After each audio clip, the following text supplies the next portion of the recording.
In the 1980s, things were gnarly. In the 90s, they were fat. And just a decade ago, if you didn't know, you were a newbie. My, how expressions change. Yet, you'd be surprised to know that many everyday expressions we use today are much older than we think. From insults to profanity to dance moves, you might be surprised at just how old and from where some popular expressions came. But before we continue, come on, you know the drill. Be sure to hit that subscribe button. Twerking. Over the last several years, twerking has become quite the social trend, or curse, depending on how you look at it. While you sit there trying to figure out what exactly Miley Cyrus is doing on stage, just know this word that sounds so silly isn't new at all. In fact, it goes all the way back to 1820, where it meant to twitch or move in a jerking manner. In 1848, it was a verb. That means President James Polk could have been the first president to officially twerk in the White House, while Queen Victoria could have been the first twerking monarch. Now that's cutting-edge stuff. Pussy.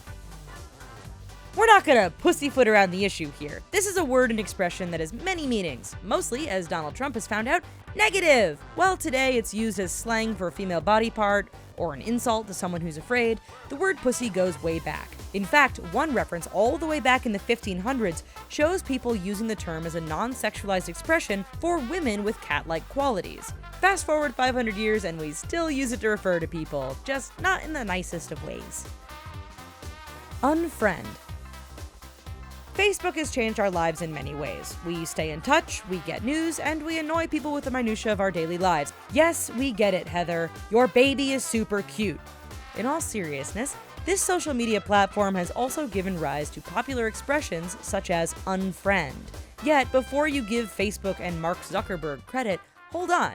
Hundreds of years ago, the term was being used openly to pretty much mean the same thing that it does today. For instance, a fight or difference of opinion might just cause you and someone else to unfriend.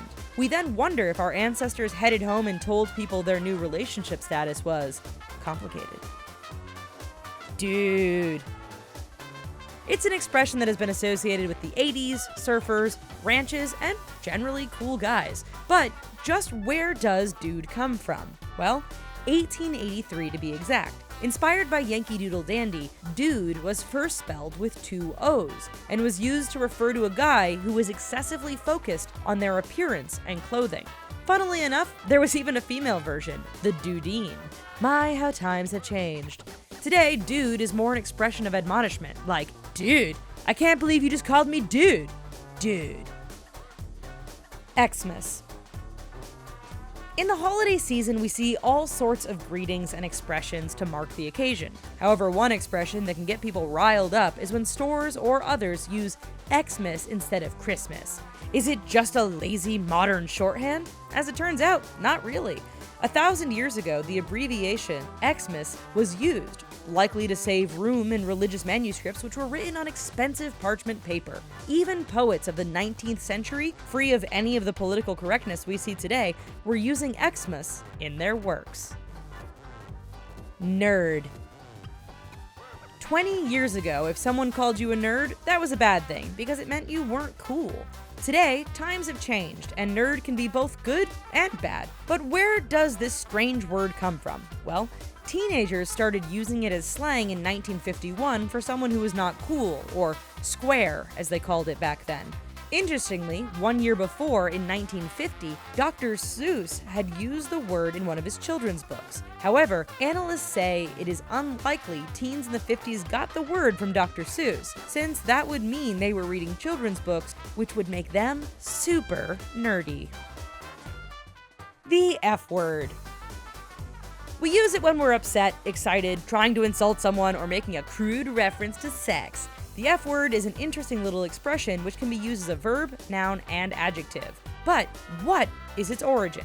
We have to go back to the 1500s, where we find all sorts of poets, writers, and even monks using it.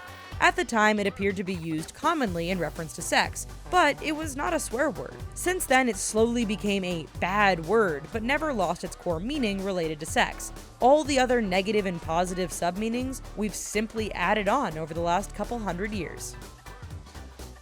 Fanboy. This one is kind of like nerd, but it usually is used in a negative way. Fanboy or fangirl is generally used to insult someone's over-the-top and unquestioning loyalty to a certain movie, product, or company. You'll often see it liberally applied as an insult in forums discussing things as Xbox versus PlayStation, Star Wars versus Star Trek, or Apple versus Android. However, the expression actually dates back to 1973 Chicago Comic Convention, when it was used to describe people caught up in fantasy. OMG. Over the past decade, this little abbreviation has not only been a staple of texting, but has even made its way into our daily spoken vocabulary. It's trendy and new, right? Wrong.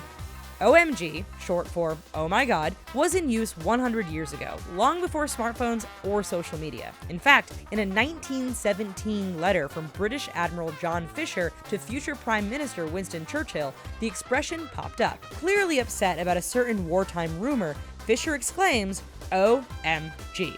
Then, perhaps realizing he was so ahead of the time, he was sure to explain to Churchill what the abbreviation meant. Freelance.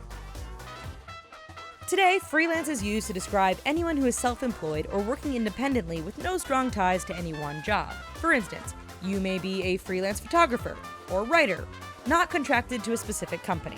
Well, this expression is very old and goes back several hundred years. At the time, mercenary knights would fight for kings not out of loyalty, but for pay. Armed with lances and free of any obligations, they were free lances, available to the highest bidders. We sure are glad the term freelance stuck, because mercenary writer just doesn't sound as nice.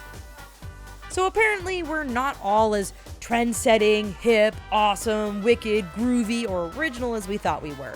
You know what might take your mind off it? Another video or article from TheRichest. We've got a bunch to choose from, and be sure to subscribe. We'll see you around, Space Cowboy.